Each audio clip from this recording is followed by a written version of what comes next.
बहुत समय पहले एक शांत गांव में जो एक चमचमाती झील के किनारे बसा था, एथन नाम का एक जिज्ञासु लड़का रहता था। एक शाम जंगल में घूमते हुए वह एक प्राचीन ओक के पेड़ के पास पहुंचा, जिसमें एक छिपा हुआ खोखला हिस्सा था।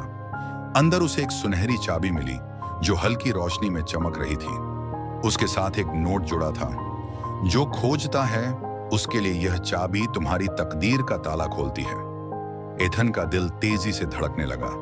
उसे समझ आ गया कि यह कोई साधारण चाबी नहीं थी। वह भागता हुआ घर पहुंचा और अपनी दादी के पास गया। उसकी दादी, जो कहानियों की शौकीन थीं, अक्सर पहाड़ों में छुपे एक रहस्यमय दरवाजे की कहानी सुनाया करती थीं। एक दरवाजा जो जादुई दुनिया में ले जाता था। उनकी कहानियों से प्रेरित होकर एथन ने सुबह होने पर यात्रा शुरू की। रास्ते में उसकी मुलाकात याना से हुई, जो एक चतुर लड़की थी और जिसके पास एक रहस्यमय स्क्रॉल पर बना नक्शा था। वह भी उसी दरवाजे की तलाश में थी, ये मानते हुए कि वह दरवाजा उसके खोए हुए भाई को वापस ला सकता है। साथ मिलकर उन्होंने जादुई जंगलों का सामना किया, बोलते हुए पत्थरों की पहेलियां हल्की और धुंध में छिपे काले प्राणियों से बचे। कई दिनों की यात्रा के बाद वे पहाड़ की चोटी पर पहुंचे, जहां वह प्रसिद्ध दरवाजा था।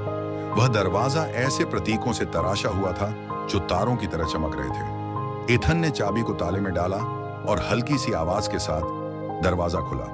उनके सामने एक अद्भुत दुनिया थी, जिसमें तैरते हुए द्वीप, चमकते हुए पौधे और जादुई जीव थे। लेकिन वह दुनिया संकट में थी। उसके केंद्र में स्थित एक बड़ा क्रिस्टल, जो उस दुनिया का जादू था, मध्यम पड़ रहा था।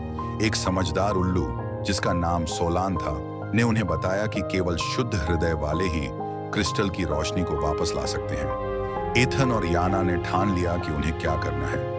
याना ने अपने भाई की आत्मा का एक अंश पाया, जो क्रिस्टल की रक्षा कर रहा था और अंधेरे ऊर्जा में फंसा हुआ था। साहस और एकता के साथ दोनों ने अपने डर का सामना किया और अपने प्यार और उम्मीद को क्रिस्टल में चैनल किया। जैसे ही क्रिस्टल चमक उठा, वह दुनिया फिर से खिल उठी और याना का भाई आजाद हो गया।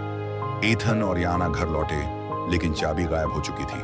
उनके पास केवल एक चमकता हुआ पंख बचा था, यह याद दिलाने के लिए कि जादू सिर्फ दूर की जगहों में नहीं होता, बल्कि हमारे दिलों में भी होता है। उस दिन के बाद दूसरों को साहस, दोस्ती के लिए प्रेरित करते हुए एथन और याना कहानीकार बन गए।